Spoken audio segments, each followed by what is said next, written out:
All right, so these are the Roman Legionnaires that we've been restoring for the past year and a half now. This is the last guy. He's made out of plaster. I know it looks like stone, but the finish was created to make it look like stone, but he's made out of plaster. As you can see here, you have like the seams, the original seams. So how they originally cast each piece. The head is one piece, the torso is another piece, front and back. The shield is a separate piece. From the legs down, it's just like each leg is one piece.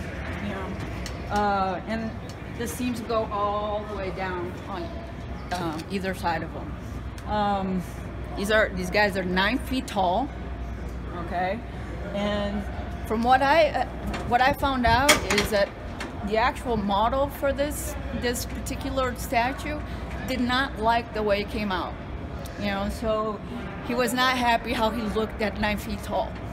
You know, but we're now at the final phase. We're just in painting them.